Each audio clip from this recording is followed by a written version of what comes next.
Question is, I've got a tour coming up on the bike, a racing tour. I've been training hard the whole year. Do you have any tips, training-based tips leading into the last 2 weeks before this race tour? And obviously dietary, eat a lot of fruit, but I drink beetroot juice and have banana and date smoothies. But I do eat some meats and green curries. Please convince me why I should cut out everything except fruit before the tour. I have seen your Strava power puts and they are impressive. I train a lot more than you.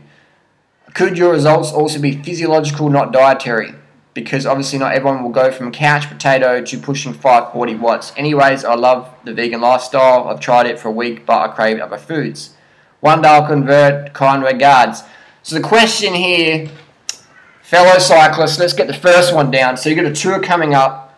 Well, you've been training all year for something. 2 weeks of extra training isn't going to do anything. Like, you can't get gains in 2 weeks. 2 weeks, you need to be doing stuff a lot longer to build up that physiological response. So training-wise, all you can do 2 weeks out is make sure you're rested for this race. Okay, you got to be rested for it. You got to be tapering off versus get to the event and be overtrained, a little bit overtrained and a bit apathetic versus undertrained a little bit and like super hungry. I'll tell you what, the main reason people do drugs is for that psychological pump, you know, that like aggressiveness. So you always want to be a little bit undertrained and hungry for the win versus a little bit overtrained and a bit apathetic, like, oh, that's the break, you know, maybe it will come back later on, blah, blah, blah. So that's what you want to do.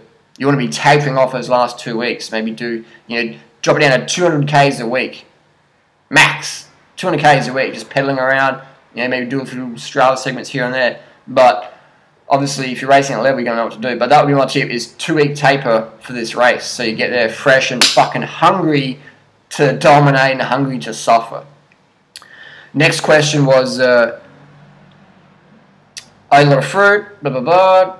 Please convince me why I should cut out everything except fruit before the tour. Well, fruit's going to be your best, but I'll tell you what, if you're traveling around eating just fruit, you might limit your caloric intake, your glycogen resynthesis every day. So you'll come to the race day, you might be eating healthy, but you haven't been eating enough, so you're not going to have enough glycogen synthesis, so your power's going to be dropping. So you want to be eating at least 10 grams of carbs per kilo body weight per day. Otherwise, you're not going to be able to get the power you need to push the pedals to your genetic potential naturally.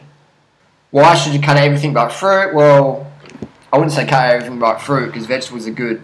It's all about if you can get enough calories. I'm not sure where you live, but I've been to places where you couldn't get enough fruit. When I cycled from Adelaide to Perth, I couldn't get enough fruit. I'm obviously going to stay vegan because that's what means a lot to me, ethical, health-wise, everything else-wise. But I couldn't get enough fruit, so I was living on cornflakes with water and jam, bread, vegan bread with Vegemite on there and peanut butter. And that was okay. Obviously, I would have preferred the fruit because fruit is fucking high-performance fruit. It's sort of like riding your bike and it's really sunny. And you got your preferred glasses that don't let the wind in, they sit on your head good, they don't fall off. You can't get those glasses, so you pick up some cheap, crappy things that still do the job. You can still ride into the horizon of the sun. It's not getting the glare, it's not dangerous. You can actually see where you're going because it's not too sunny. So if that makes sense, so you still want to get your carbs in. I found one of these on the side of the road. It's a wrapper. The wrapper's very common. So it's just it's sugar.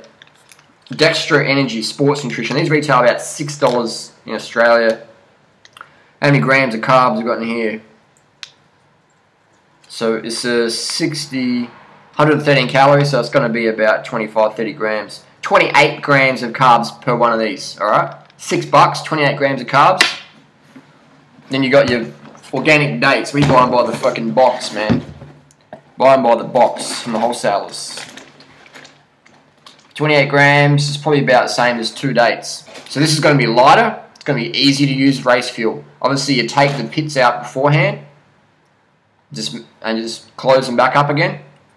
Try and roll them up, and they might get a little bit sticky in jersey, but it's fine. And just boom, whack them in your mouth. Fucking around one of these, pulling the cap off. This is like, how do you do that? Reach in the jersey, put a date in your mouth, already taking the seat out before you start your race. Fucking easy. But let's just say I was in a race and I ran out of dates for whatever reason. And Team Car rolls up with these. Will I use them? Definitely. They're vegan. They're vegan. But I'm going to prefer real food. You need sugar. There's no getting around it. There's no getting around it. You need sugar. You need a fructose lot of sugar every day. A fuckload of sugar every day. That's what you need. Fructose, glucose, sucrose. You need sugar. No sugar, no power. No power. Doesn't matter about protein and fat. You take carbohydrates out of a bodybuilder's diet, they're weak as piss. All the steroids, all the protein powders, creatine, all that shit. Take the carbs out, dead. Take carbohydrates out of a cyclist diet.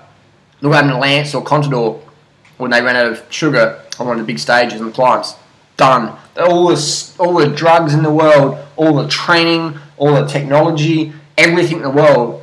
Take the sugar out, it's finished. Done. Sugar is the most important thing when it comes to food. The most important thing. So you can cut everything out. But if you don't get enough calories, enough carbohydrate calories, you're shagged. You're shagged.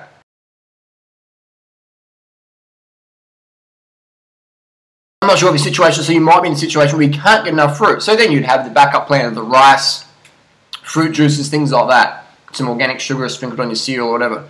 But fruit's always going to be the best. But again, the biggest problem with fruit is finding it.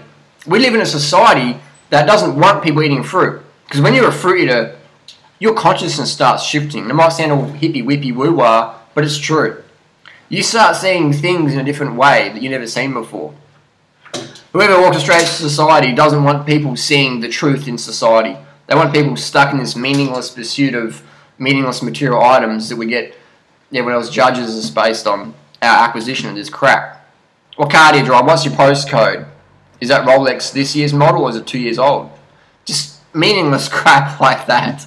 That's what people will get conditioned into. I've seen it, man. I've seen the most material people get into raw food lifestyle and just start just downsizing. Hang on, this gold watch doesn't mean fucking anything. I worked my ass off to get this piece of crap. People learn quickly. So, but getting back to the question, it's all about carbohydrates. It's all about carbohydrates. Why can I put out so many watts with so little training? I'm not putting out 540, by the way. I mean, maybe for a minute, but 65 kilos for 15 minutes, maybe 350 watts. So it's all about power to weight, watts per kilo versus 1,000 watts or 200 watts. It's watts per kilo is what matters. So why am I putting out such a high watts per kilo?